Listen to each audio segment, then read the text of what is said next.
relativamente en muy poca cantidad. ¿Y cómo evaluamos esa poca cantidad? Que se encuentra en una proporción porcentual de menos del 1% del peso seco corporal. Y vamos a empezar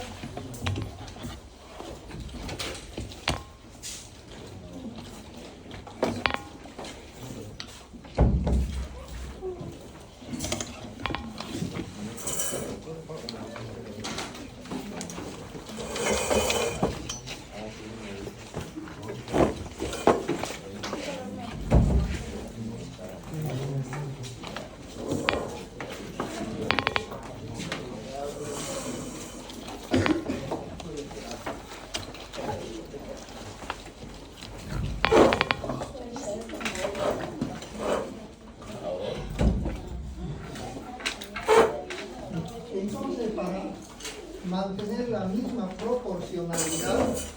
Vamos a ver igualmente 7 microelementos. Pueden haber más.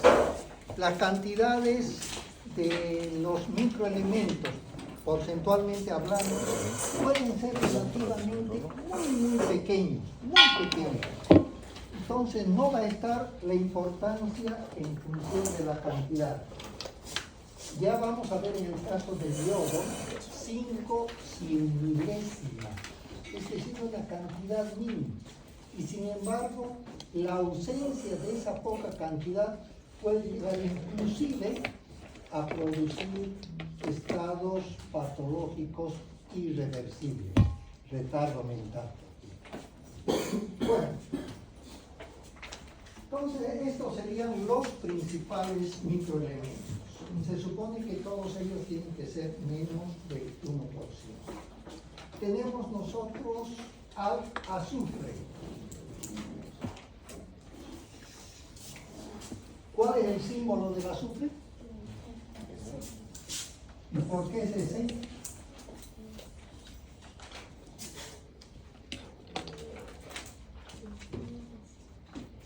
Sulfuro. Ese es el nombre del azufre. Por ahí viene el símbolo. El porcentaje del peso seco corporal es de 8 décimas.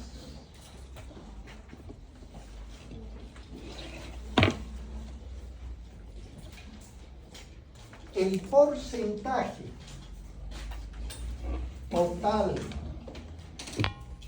en el organismo es de 3 décimas por 100.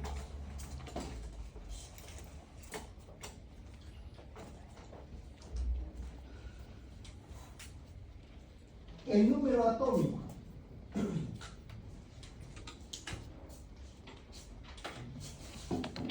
es 16. Van a ver ustedes, bueno, ya hemos visto, perdón, que el número 15 ya es el fósforo, y el fósforo se encuentra en la parte casi total derecha, a excepción de los gases nobles en la tabla, en la penúltima o antepenúltima columna, ahí está el fósforo, que es 15, ¿ya? Y el azufre acá es 16. Solamente ya por la posición nos da esa característica de ser no metal. El estado físico. En realidad el estado físico del azufre es sólido. Sin embargo, a grandes temperaturas el azufre puede volverse un gas, ¿ya? Y ese gas es tóxico. En algunos casos, cuando la temperatura es bastante elevada y ha estado mucho tiempo un ambiente cerrado, fracciones muy pequeñas de azufre se han vuelto gas y tienen un olor penetrante. Esto es simplemente algo simbólico, no tiene nada de científico ni nada, pero relacionan, si ustedes han escuchado, con la presencia del diablo, el olor a azufre, el olor al infierno, relacionan con el azufre. ¿Ya? Eso es una habladuría, pero hacen esa relación. ¿Por qué? Porque siendo sólido, a temperaturas bastante elevadas y ambientes cerrados, partículas muy pequeñas se vuelven gas, y ese gas puede ser bastante fuerte en cuanto al olor. Bien, vamos a ver sus funciones.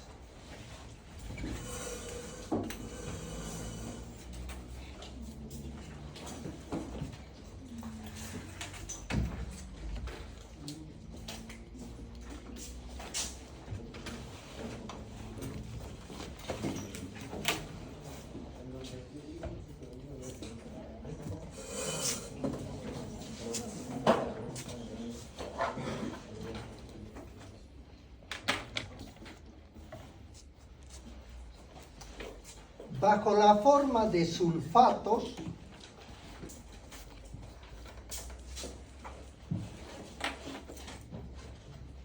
el azufre constituye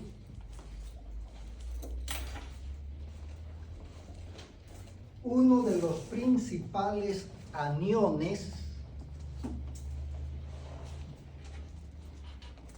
dentro del equilibrio hidroelectrolítico de la membrana.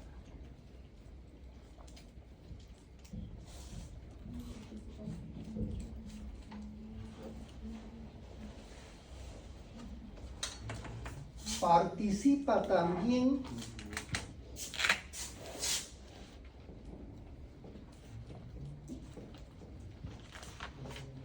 como estabilizador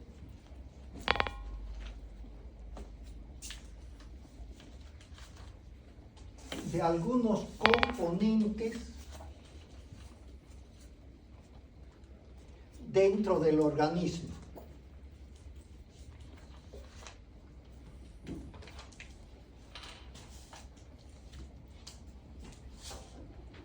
Dentro del metabolismo celular,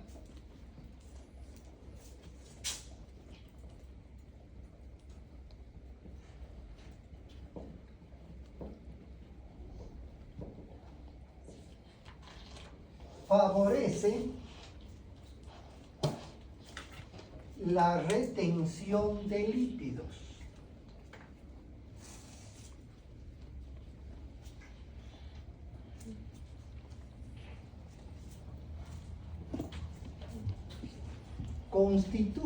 Constituye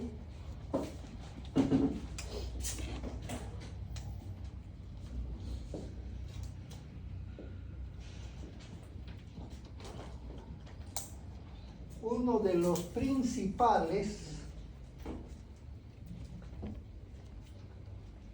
antisépticos de la piel.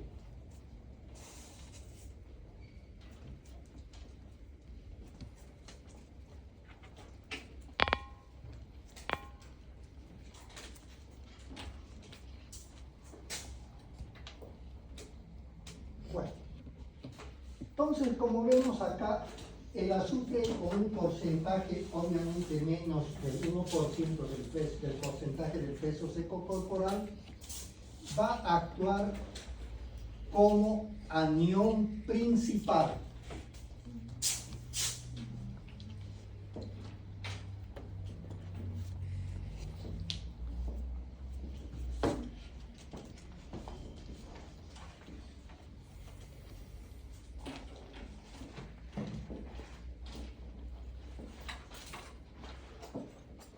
Entonces, ¿cuáles serán los principales aniones?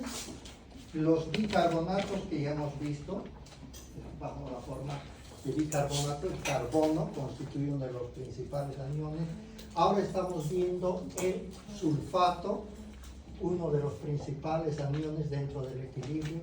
Vamos a ver los cloruros, el cloro, y el fosfato, que ya lo hemos visto. Entonces, estos son los principales aniones. Bien. Ahora que está muy de moda, no sé si ustedes han visto en las redes la importancia que tiene el magnesio, que es evidente, que tiene bastante importancia, pero ya poco a poco han comenzado a especificar de las 7 aproximadamente variedades de magnesio, cuáles podrían ser los mejores o no los mejores, o para qué sirven, las diferentes variedades. Y entre esas variedades indican que no es de las mejores, escuchen bien, no es de las mejores el sulfato, ¿ya? El sulfato de magnesio. No es de las mejores. ¿Y por qué dice que no es de las mejores? Porque provoca aumento del peristaltismo, provoca despeños diarreicos. Por eso no es el mejor. Ahora, ese es un enfoque. Sin embargo, otro enfoque, dicen que el magnesio es muy bueno cuando hay estreñimiento. ¿Para qué se utiliza si hay estreñimiento? Para aumentar el peristaltismo intestinal. Entonces depende de los enfoques. Si una persona es muy propensa a tener el peristaltismo muy flojo, para tener el estómago muy flojo, entonces no le recomiendan magnesio, bajo la forma de sulfato de magnesio, porque provoca despeños diarreicos.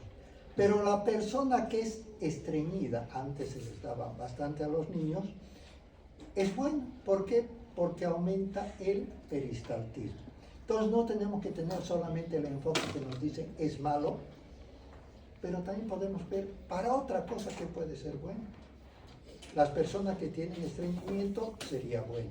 Para las personas que tienen el estómago flojo no sería bueno. Pero es necesario colocar eso. Por eso se dice que es estabilizador. Hay otro producto que también tiene que ver con el sulfato como estabilizador. El hierro es un elemento muy bueno en cuanto se refiere a la cantidad que se tiene que tener dentro del organismo para favorecer las proteínas, etcétera. Después veremos. Pero ¿qué nos interesa? Que el hierro fácilmente se oxida en el organismo. Entonces debe tener el hierro, para que cumpla su papel dentro del organismo, debe tener alguien que lo proteja. ¿Ya? Van a ver ustedes que gran parte del hierro viene en cápsulas con protección, algo que lo protege, una cápsula. Pero a veces vienen tabletas, ¿ya?, que son las más comunes porque inclusive el precio es muy económico. ¿Conocen alguna variedad de hierro, aparte del Iberol, por ejemplo? ¿Cuál es la más común? Sulfato ferroso. Sulfato ferroso. Es muy económico, ¿ya? Pero viene acompañado el hierro ¿de qué? De sulfato. ¿Y por qué viene acompañado? Porque el sulfato lo va a proteger, ¿ya?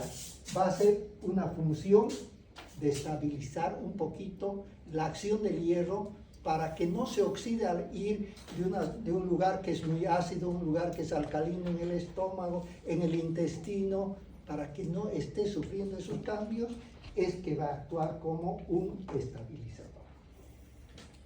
También tenemos como retención de líquidos. Lo que voy a comentarles acá es un poquito de historia, pero para que vean la importancia que tenía, ahora también tiene, pero ya no es tan marcada. Esto es parte de la historia, ¿ya?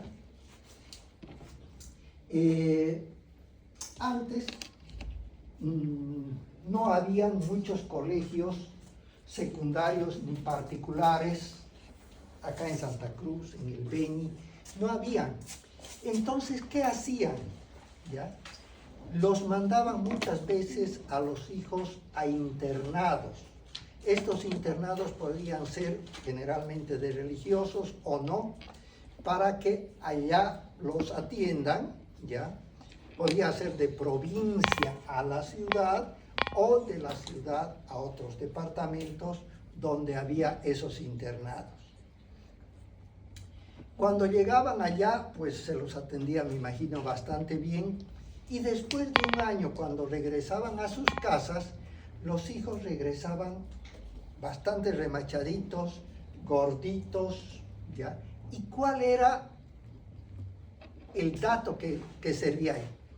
Que esos internados les daban una excelente alimentación porque todos regresaban más gorditos, nadie regresaba delgado, ¿ya? Pero ¿cuál era la situación? Que parte de la alimentación le agregaban un poquito de azufre. ¿Y qué es lo que hace el azufre? Retiene lípidos. Entonces, no era que era a expensas de proteínas, músculo, sino que retenían mayor cantidad de grasa en la alimentación. Y al retener mayor cantidad de grasa, pues aumentaban un poco de peso, ¿ya? Esto también se ha utilizado eventualmente también en el ganado. Otro aspecto, que esto sí tiene trascendencia, el azufre durante casi una centuria, se ha utilizado como, entre comillas, el mejor y en algunos casos, antiguamente, el único antiséptico para la piel, ¿ya? Todo lo que era granitos, lo que era acné, ¿ya? Iba uno a la farmacia y ¿qué pedía? Jabón de azufre, que era lo mejor. Ahora sigue habiendo como jabón de azufre, pero gran parte de los otros jabones o cremas para la piel viene también con azufre, pero ya con otros componentes más sofisticados. En la actualidad ustedes pueden conseguir en las farmacias con ese nombre, jabón de azufre. Lógicamente, reitero, los otros productos que vienen más sofisticados tienen en su composición la mayoría del azufre. Con decirles que tiene esa cantidad de años es porque, no estoy haciendo propaganda, es la lógica, porque es bueno, ¿o no? Es como tampoco estoy haciendo propaganda, el Mentizán.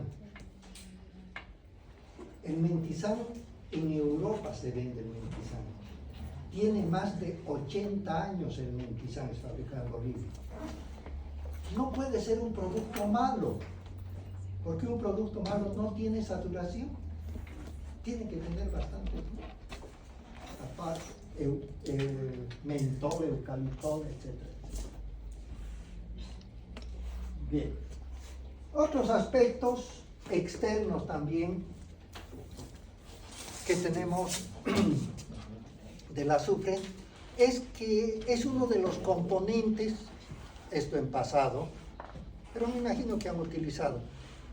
Las tizas han utilizado todavía, con pizarra negra, etc. Bueno, esas tizas estaban hechas a base de yeso.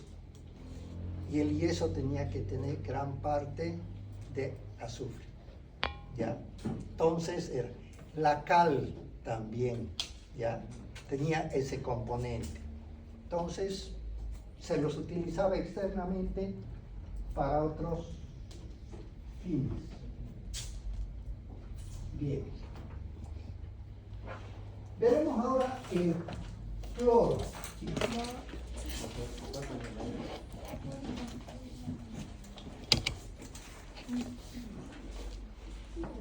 ¿Este es del aire? No.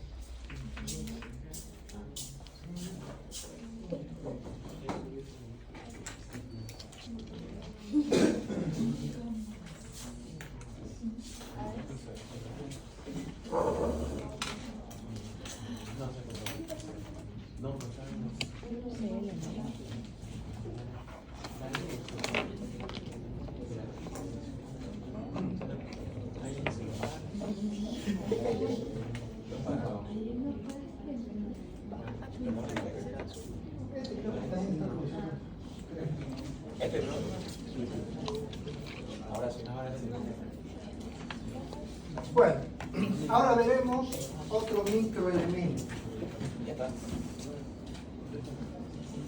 El cloro.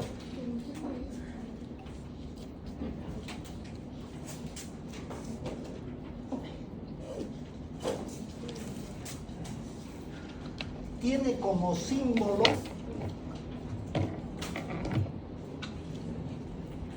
Cl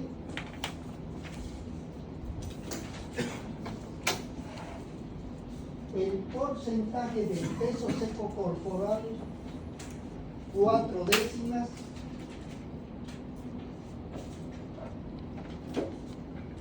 el porcentaje total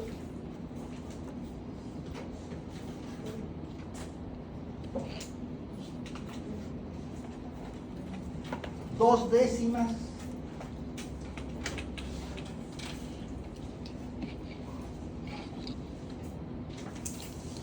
el número atómico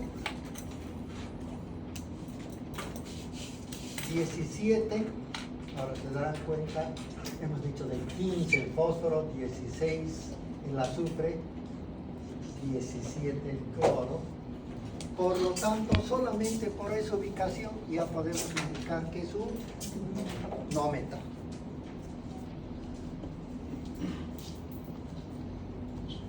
Normalmente el cloro es un gas, en su estado físico es un gas.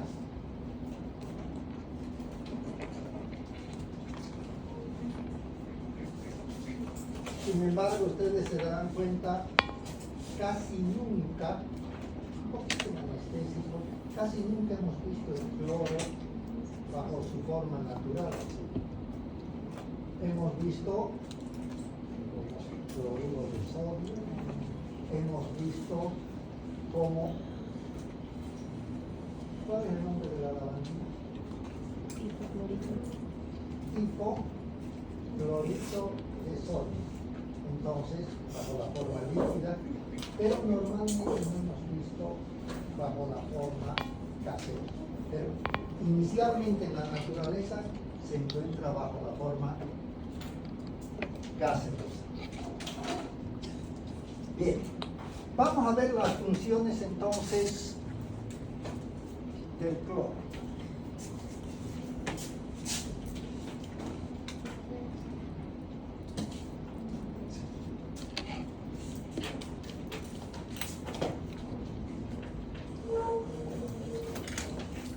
Bajo la forma de cloruros,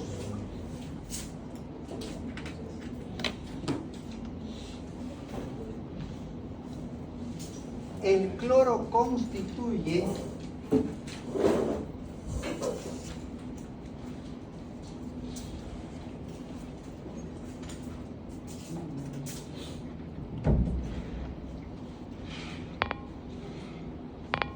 uno de los principales aniones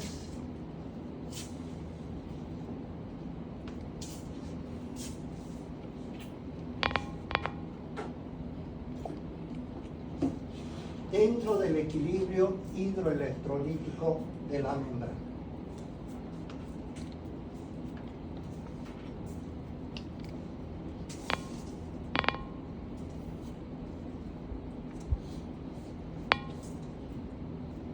Bajo la forma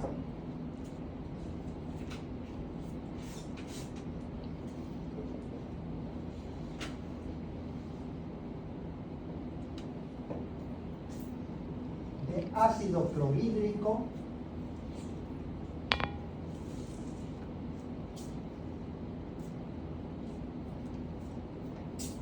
constituye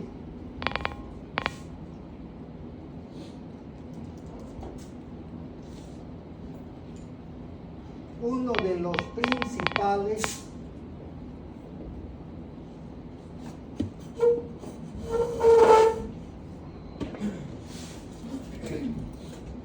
activadores enzimáticos.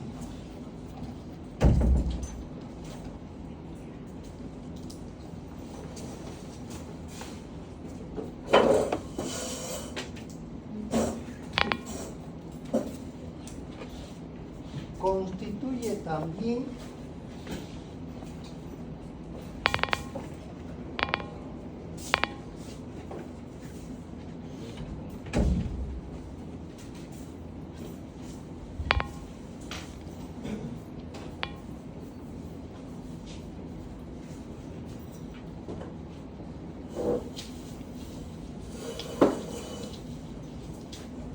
la última barrera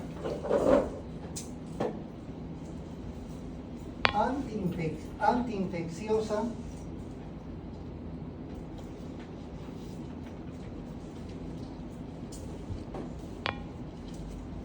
del sistema digestivo.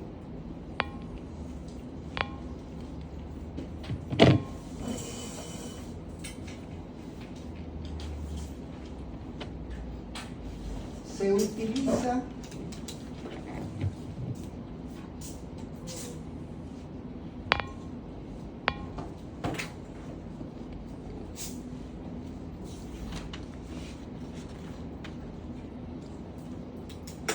como antiséptico externo.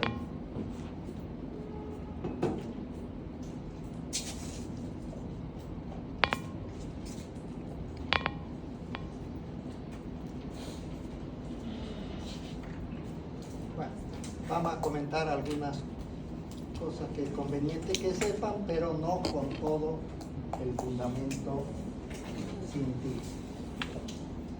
Bueno, con esto, con el cloro, estaríamos mencionando los 4 principales aniones dentro del equilibrio.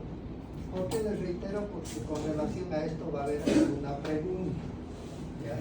Es necesario saber cuáles son los aniones, cuáles son los cationes, etc. Entonces, dentro de los principales aniones está el bicarbonato, sulfatos, cloruros y fosfatos. En este caso estamos hablando de los cloruros y estamos hablando, si se quiere,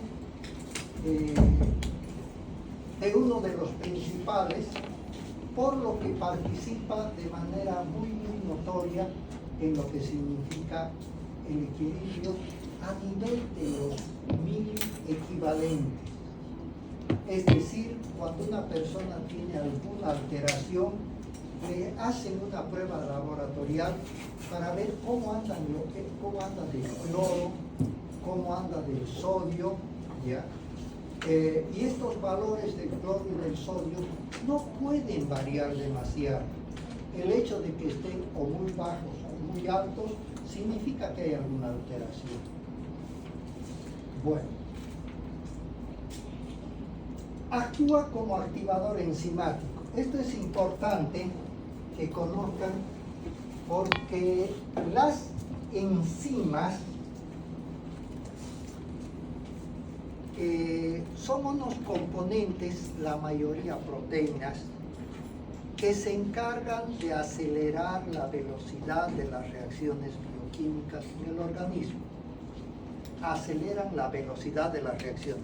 Si no hubiera enzimas, probablemente nosotros no podría ser ni siquiera compatible con la vida. Fíjense, si nosotros para andar está habiendo una sucesión de procesos multienzimáticos, tienen que participar en lo que sería la transformación, degradación de los hidratos de carbono, solamente para esa función de andar. Ahora, y si corremos, tiene que haber esa función enzimática, pero inmediatamente aumentada. Tiene que haber mayor acción enzimática. Entonces, si no hubiera enzima y nosotros corremos, empezaría la frecuencia cardíaca inmediatamente a dispararse, porque no hay cómo ayudar en ese proceso, porque no hay enzima. Entonces, las enzimas ayudan a acelerar la velocidad de las reacciones biológicas. Bueno, pero resulta que en el organismo hay enzimas que de por sí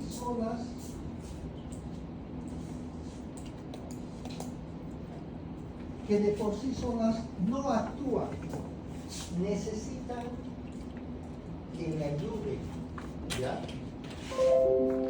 Por ejemplo, enzimas que van a actuar sobre las proteínas, muchas de ellas necesitan que alguien les coopere, ¿ya? Que alguien les coopere, y ese alguien es el ácido clorhídrico. Entonces, el ácido clorhídrico actúa sobre una enzima no activa y la activa. Una vez que la activa la enzima, va a actuar de manera específica, en este caso, a nivel del sistema digestivo, con relación a las proteínas. Miren cuán importante, después vamos a ver proteínas también, cuán importante es, en términos no bioquímicos, pero cuando uno está haciendo un churrasco, un asado, y la carne es un poco dura, estoy hablando en términos culinarios, la carne es un poco dura, ¿con qué fruta se ablanda la carne? Con la papaya. ¿Y por qué? Porque la papaya tiene una enzima. Esa enzima se llama papaína. Entonces, con la papaya verde se le pasa y la carne se ablanda. Ahora vamos a hablar en términos ya no culinarios. En realidad la carne, ¿qué es? Es proteína. Y si decimos que es para ablandar, estamos hablando de que queremos degradar a la proteína, hacerla más simple. Y al hacerla más simple, obviamente se va a ablandar, entre comillas. Por eso es que las enzimas son necesarias. Favorecen estos procesos de degradación que para nosotros, como les decía, puede servirnos de ablandar la carne. Entonces hay enzimas que para actuar necesitan que alguien les ayude. En el sistema digestivo, para algunas proteínas es necesaria la presencia del cloro bajo la modalidad de ácido clorhídrico. Bueno, constituye también la última barrera antiinfecciosa. Lo que les tratamos de dar acá, se darán cuenta que es la parte aplicativa, no solamente lo que está en la lámina o no solamente lo que está en el libro, ¿ya? Es parte del cotidiano vivir, que es lo que nos toca hacer. Por ejemplo, decimos que el cloro constituye una de las barreras antiinfecciosas, probablemente la última barrera antiinfecciosa para evitar que no tengamos nosotros infecciones intestinales. Cuando se vence esta barrera, lamentablemente hay infección intestinal.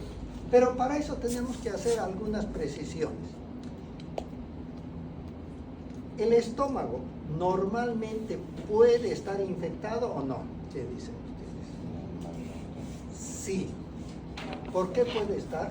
Porque es el primer reservorio que está entrando de lo que nosotros estamos comiendo.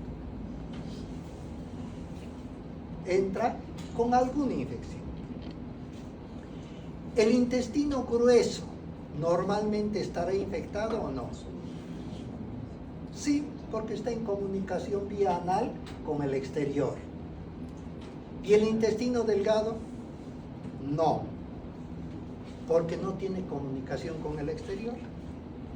Por un lado, el intestino delgado está con el estómago y por otro lado, el intestino delgado está en comunicación con el intestino grueso. ¿Qué tiene que ver eso?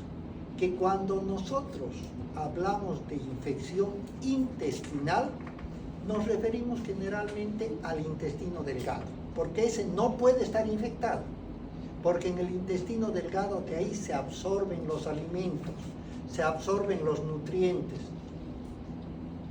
y se absorben las infecciones, si hubiera. Entonces, muy importante que el intestino delgado sea siempre aséptico.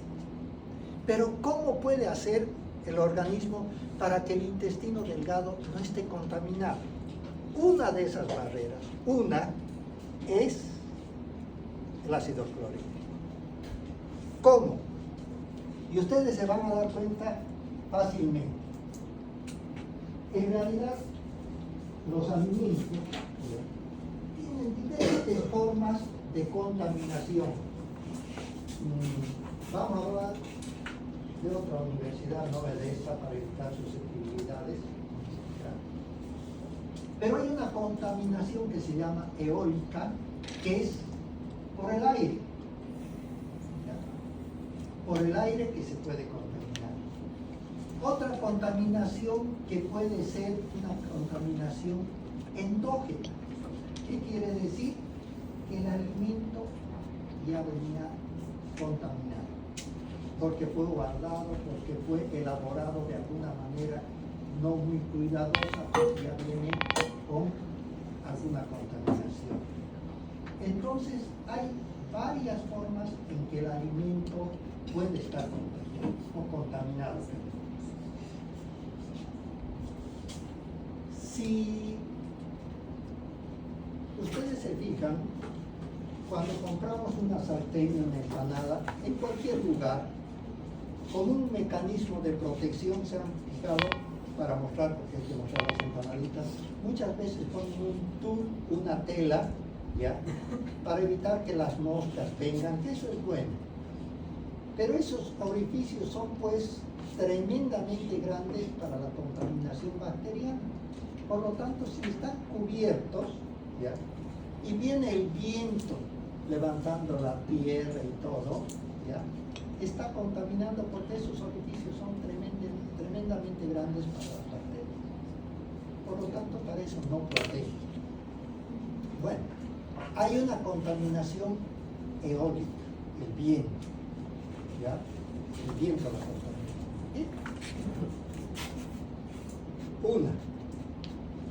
¿Alguna vez, y esto no es crítica a ustedes, nos incluimos, se han puesto a pensar en un detalle muy simple?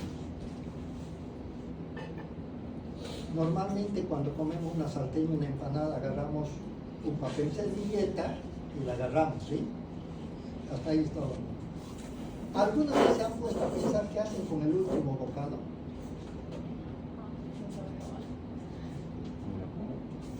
¿Cómo hacen? Agarran o agarramos, para evitar críticas solamente a ustedes, comemos con la servilleta. Cuando queda el último bocado, y es el más agradable, ¿qué hacemos? Le quitamos el papel, agarramos con la mano y comemos. O botamos el último. No, ni idea. ¿Ya? Botamos el papel y colocamos con la mano. Supuestamente ya lo estamos contaminando. ¿Ya? Otra. Vuelvo a reiterar, no es crítica a nadie en particular. Todos ustedes o nosotros, cuando vamos a comprar algún alimento o a consumir algún alimento, vamos de rigor al baño a lavarnos las manos. No sé si todos, porque cuando veo en las horas intermedias no veo los baños llenos lavándose las manos. O sea, agarramos también algunos alimentos directamente. Todo este preámbulo, ¿para qué? Para indicarles que los alimentos no siempre ingresan al interior del organismo de manera aséptica, de manera limpia.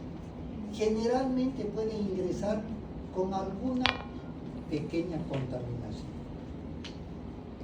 Tiene que haber algún mecanismo para que esa contaminación que ha llegado ya al estómago no pase al intestino. Porque en el intestino, el pH del intestino es muy diferente al pH del estómago, y por lo tanto, si la contaminación llega a pasar al intestino, comienza a reproducirse, porque el pH es casi neutro, donde las bacterias sí pueden reproducirse. Entonces, el estómago ya va a constituir la última barrera antiinfecciosa para que no pase al intestino. ¿Y por qué el estómago? Porque el estómago tiene ácido clorhídrico. Entonces, el ácido clorhídrico, al bajar el pH del estómago bastante, hace que las bacterias no se reproduzcan, las bacterias se mueran. Por lo tanto, ese es un papel tremendamente importante que hace el cloro bajo la forma de ácido clorhídrico. Pero, si Externamente, el alimento está contaminado por el viento, por las manos, está contaminado endógenamente porque lo hicieron. Las salteñas, por si acaso, siempre se las hace el día anterior, ¿no? O sea, no está mal eso, es el proceso. Pero por alguna circunstancia, algún alimento que han utilizado, el ingrediente que han utilizado no es de lo mejor, ya comienza a fermentarse, a contaminarse. Entonces, la contaminación de ese alimento ya va a ser mucho. Va a ser por las manos, contaminación eólica, contaminación endógena. Comemos y el ácido clorhídrico no va a ser magia como para que pueda eliminar todas las bacterias. Entonces van a entrar al intestino y ahí es donde empieza la infección intestinal. Por eso que se recomienda siempre, ya sea a nivel de la hialina en la boca o en el estómago, tratar de digerir, tratar de introducir alimentos que sean lo más pequeños posible para que pueda actuar de mejor manera, en este caso como un protector, si se quiere, o última barrera infecciosa del organismo.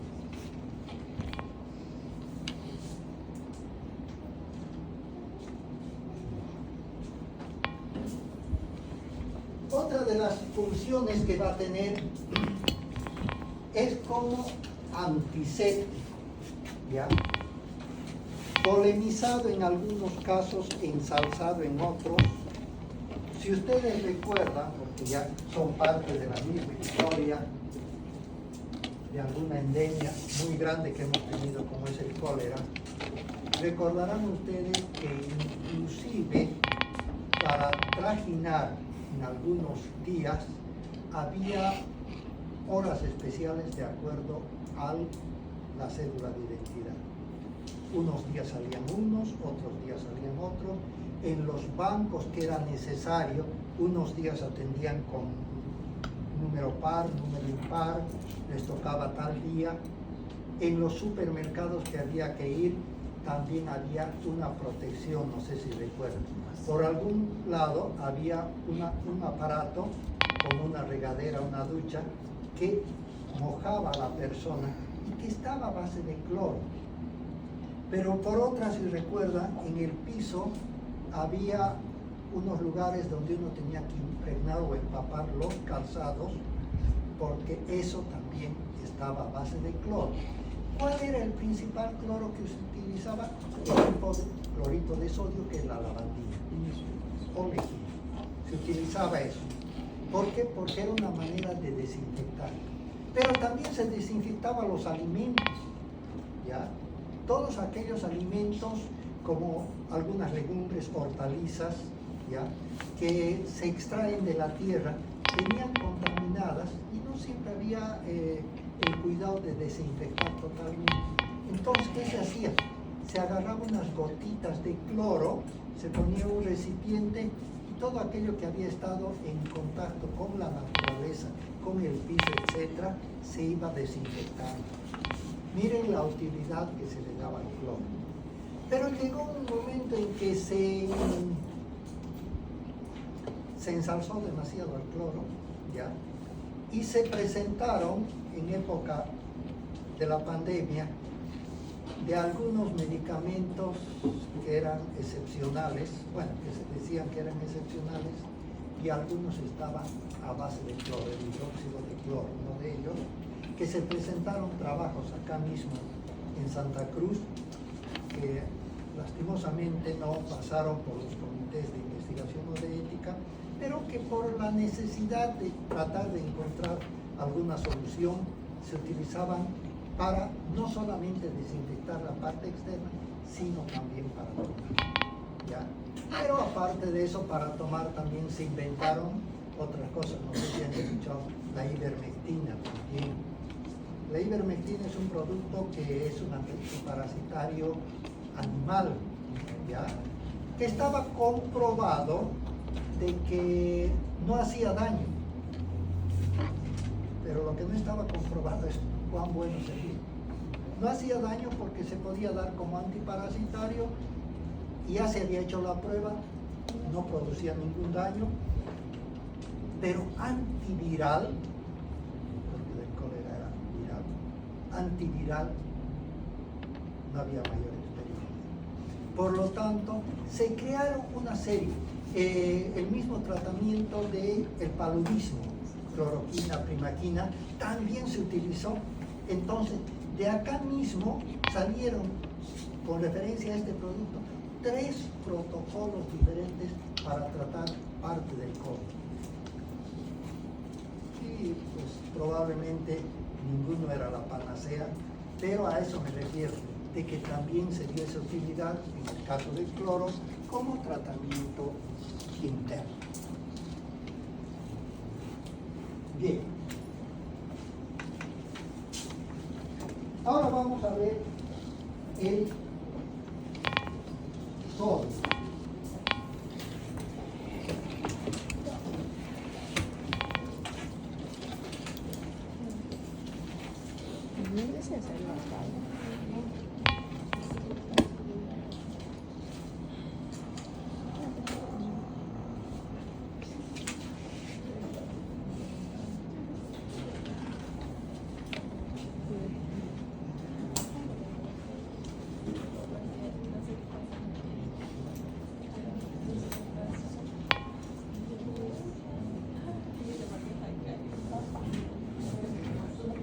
Atento a la vista y silencio, por favor.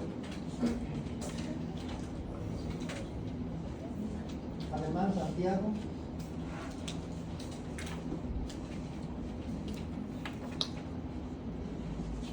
Ampuero Belén. Presente. Ariste María. Presente. Bretón Miguel. Presente. Lucela Pau. Calvo Rómulo. Cari Camila. Cedeño Eric. Choque Paula. Cronenborg Melanie. Cruz Sofía. Cuba María José.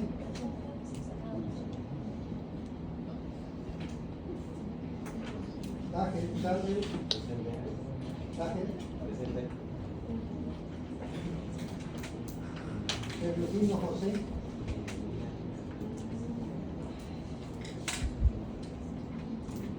Soyanini Sergio. Franco José Luis. Presente. Guevara Augusto. Guzmán Diana. Presente. Kelvin G. Diego. Presente.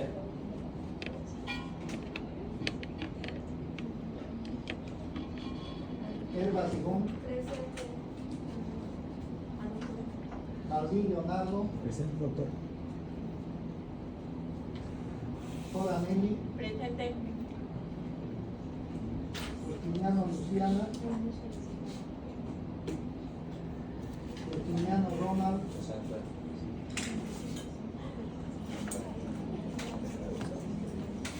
Justiniano Bruno. Presente. Limpias Ángela. Lizarazu Alex. Mamani Betsabe. Méndez Bruno. Montaño Rodrigo. Montero Vinicius. Montero Pau. Orellana María Isabel. Paz Víctor. Peinado Valentina. Peña Marita. Pérez Erlan. Pérez Carlos. Ponce Santiago. José Susana, Reyman Melanie, Rengel Mariano, Reynoso Pablo, Rivera Franco, Rivero Laura, Rodríguez Natalí, Rojas Matías, Presente. Salazar Andrés, Presente.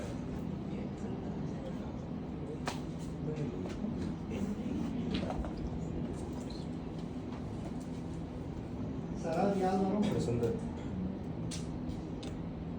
Suárez Sebastián, Suárez Valentina, Presente. Abadario Rodrigo, Tamayo Santiago, Toledo Dani, Torrico Gerardini, Presente. Vaca Jocelyn, Presente. Vaca Camila, Vargas Susana, Velázquez Jorge, Zavala Mudenca, Presente.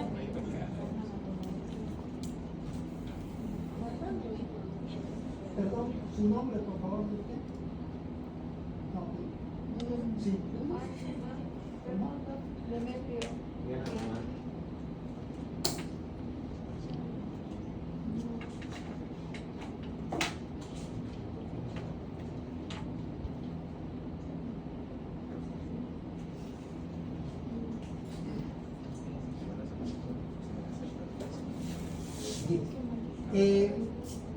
No sé si ustedes ya tienen conformado un código directivo, algún representante del grupo. Sí. ¿Bien? Bueno, es por lo siguiente, tal vez un poquito diferente de lo que pueda ocurrir en otras asignaturas. Es necesario que el docente tenga comunicación con los estudiantes para cualquier eventualidad, que no se va a pasar clase, que traigan esto, alguna indicación para decirles cuándo va a hacer las notas, pasar notas, lo que sea, es necesario. Pero aunque les parezca raro, no es necesario que el docente esté en el mismo grupo que los estudiantes. ¿Ya? Eso les quita a ustedes libertad de opinar. No pueden decir, no nos pareció bien esta clase, que al profesor no se le entendió, que parece que esas opiniones que entre ustedes pueden ser positivas, probablemente si el profesor está dentro del grupo, se va a fijar, consciente o inconscientemente, quiénes son los que opinan en contra. ¿Se dan cuenta? No debería estar. Por eso es que normalmente lo que hacemos es que un representante del grupo sea el que pueda transmitirles a ustedes cualquier tipo de indicación. ¿Ya? Así que si ustedes quieren al final, ¿ya tienen el representante acá? No creo que no. ¿Quién? Ya. No, de todas maneras, para la próxima clase me avisan, ¿ya? Para que pueda yo darle mi dirección, mi correo, etcétera, y que a través de ella pues tengamos comunicación.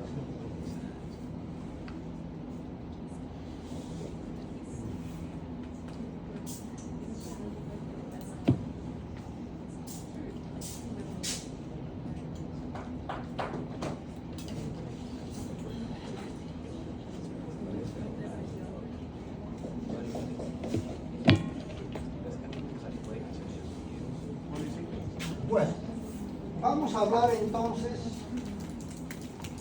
de otro microelemento. En este caso, el sodio.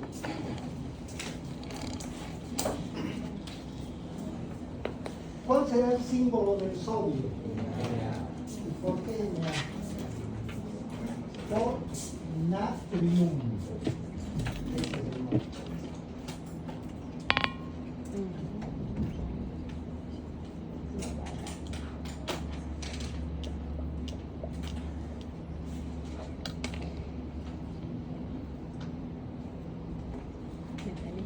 natrio.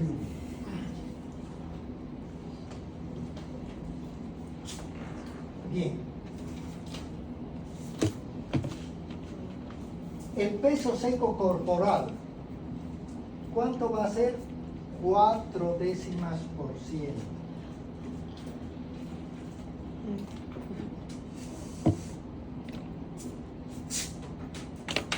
El peso total, 2%.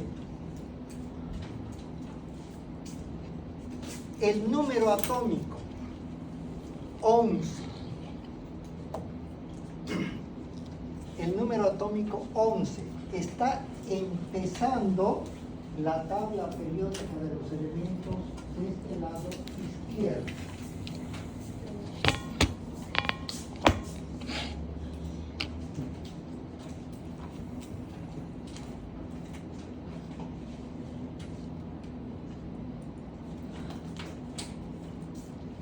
En la columna 3. ¿Ya? Empezando. Siempre le doy importancia un poquito a la parte visual porque uno no se acuerda si en contacto con el oxígeno da oxígeno, si queda. A veces no nos acordamos.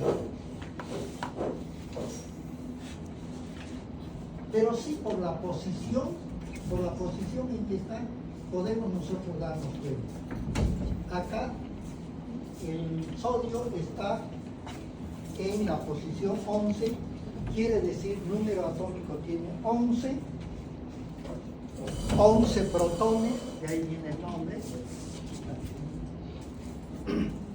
Y al estar en la primera columna, ¿qué son? Son metales ligeros. ¿Alcalinos o no alcalinos?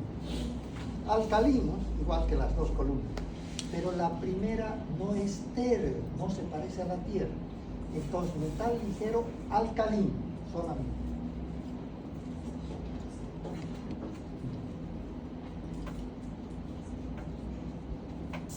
Su carácter físico, ¿qué será? ¿Sólido, líquido o gaseoso? Sólido. La mayoría son sólidos.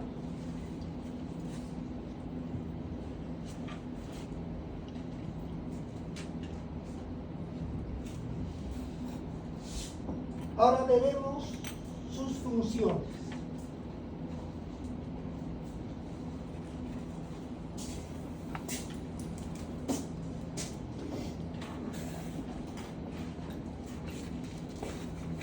Constituye uno de los principales cationes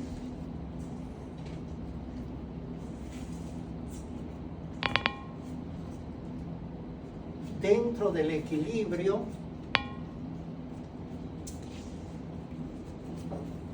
hidroelectrolítico de la membrana.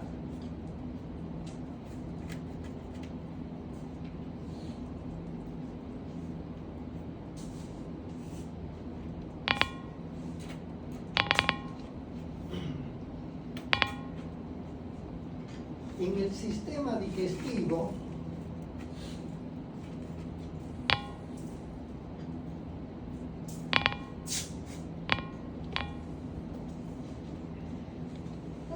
favorece en particular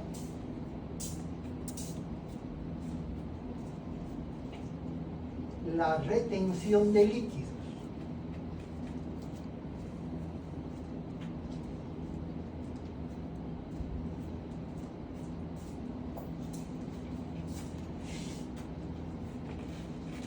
Uno de los principales componentes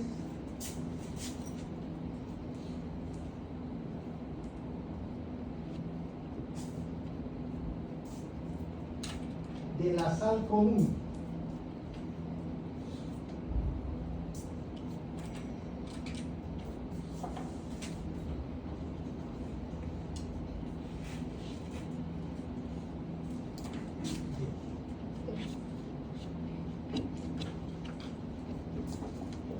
Con el sodio ya estamos mencionando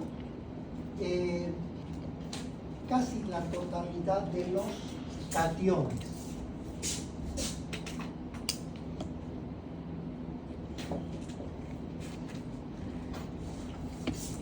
Recuerden los principales cationes: sodio, potasio, calcio, magnesio. En este caso ya estamos mencionando el sodio, nos faltaría mencionar el magnesio. Uno de los principales cationes dentro del fluido. Un papel muy importante y polémico, si se quiere, es que el sodio está relacionado con parte del equilibrio hídrico del organismo. Es decir, a mayor cantidad de ingesta de sodio, mayor retención de agua o de líquido. ¿Ya? Esto es importante por la connotación que va a tener tanto la disminución del sodio, ¿ya? Lamentablemente una disminución de los miliequivalentes, 145 miliequivalentes tiene normalmente el sodio. La disminución del sodio en cantidades bastante fuertes, nos da una pauta para que se investigue algún proceso de cáncer. Imagínense cuán importante es. Con los procesos de cáncer, en algunos casos, hay disminución del sodio, y al haber disminución del sodio, hay una deshidratación tremenda. No puede permanecer en el organismo porque el sodio es uno de los que regula la cantidad. Pero si el sodio se encuentra en mayor cantidad, también es un problema muy serio. Recuerden ustedes, y eso va a ser toda la vida, ¿ya?, que les va a tocar como médico, cuando una mujer está embarazada y están haciendo la revisión correspondiente, van a ver que los malleolos o los tobillos, ¿ya?, se le hinchan, las piernas se le hinchan, y uno tiene que palpar un poquito fuerte esa región y quedan unas depresiones. Donde se han puesto los dedos, quedan unas depresiones. Eso quiere decir que hay un edema, es Godet. Hay un edema, ¿ya? ¿Qué es lo primero que le van a recomendar sin medicamentos, nada, a la mujer embarazada? Porque tampoco no es a darle mucho medicamento. ¿Qué es? No coma sal. No coma sal. ¿Por qué? La sal que tiene cloruro de sodio. ¿Qué hace el sodio? Retiene líquido. Entonces, si la mujer embarazada está comiendo muchas papas fritas, maní, etcétera, o toda la comida muy salada, ese sodio en exceso va a hacer que la mayor cantidad de agua que ha ingresado al organismo se quede. Y no se va a quedar para utilizar en los espacios intracelulares. Va a estar en los espacios extracelulares y va a comenzar a hinchar. ¿Y qué va a ocasionar? Que al hinchar por el exceso de agua, aumenta la presión, en todo sentido. Está la presión aumentada y eso que va a tener cefaleas, vómitos, dolores, una serie de trastornos por el hecho de retener. Por eso, de una manera muy simple al principio, disminuye la cantidad de sal. Lo que voy a hacer es un comentario, ¿ya?, que tiene algún valor, pero no totalmente, porque hay algunas discrepancias de por medio. En algunos restaurantes, exprofesamente no ponen la sal en la mesa, porque el aumentar la sal de alguna manera podría ser una sustancia un poquito tóxica. Normalmente con la comida, normalmente que se hace, que se le pone sal o que tiene normalmente sal, no debería aumentarse. Lógicamente que en el caso de una ensalada, etcétera, etcétera, se puede aumentar un poco. Pero con esta conducta que en algunos lugares se toma en cuenta, quiere decir que no todos están de acuerdo que la sal en el organismo sea muy buena. Si alguien dice, pero ¿es necesario o no es necesario la sal? Es necesario, pero en cantidades normales o mínimas. Lo que les decía hace un momento, si por alguna circunstancia no hay sal, disminuye el electrolito sodio y eso puede traer problemas serios. Entonces tiene que haber una cantidad que sea más o menos normal. Pero el hecho de ir aumentando la sal puede ocasionarnos trastornos, y en algunos casos trastornos muy serios, como digo, la presión muy alta y a veces algunos casos. Bien. El otro componente es, todos sabemos que la sal común es el cloruro de sodio. Como les indicaba hace un momento atrás, para algunos autores la sal común no es de lo mejor.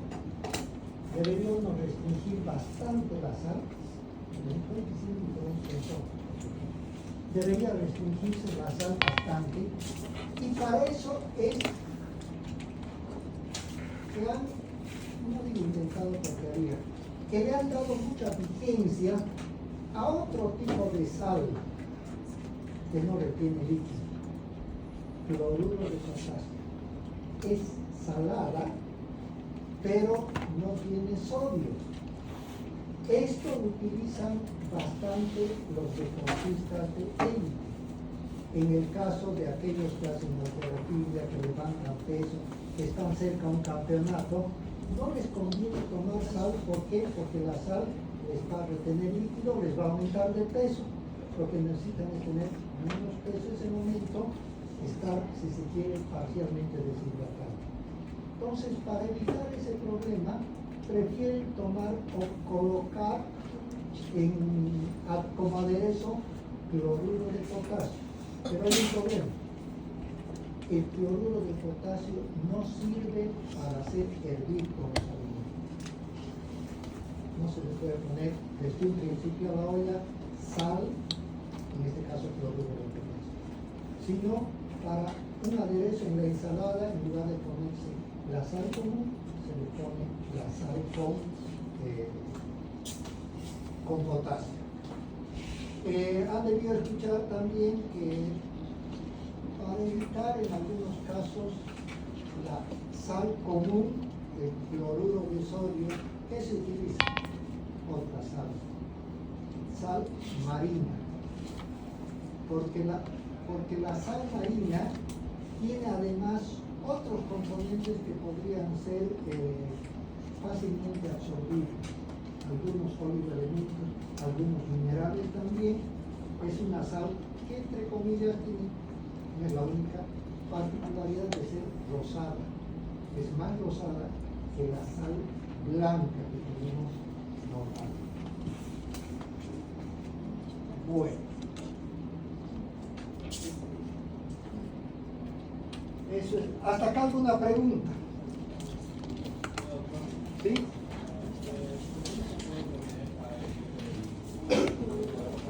Ya, muy bien. El cloruro de potasio en grandes cantidades es lo que se utiliza también para la medición dental. Han visto que en algunos países la pena de muerte es legal, y la pena de muerte en algunos estados de Estados Unidos es o por descarga eléctrica, la silla eléctrica, o por inyección letal. ¿Y en qué consiste la inyección letal? En colocar condena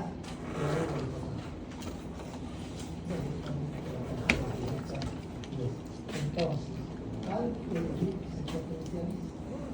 Entonces, no quiere decir que si una vez hace un hervir y hace un hervir. Pero si la persona está permanentemente utiliza, puede empezar a practicar y entonces lo demás, el cloruro de potasio provoca primeramente taquicardia, fibrilación y paro. ¿Alguna otra pregunta? Bueno, entonces para la próxima clase continuamos con mucho elemento.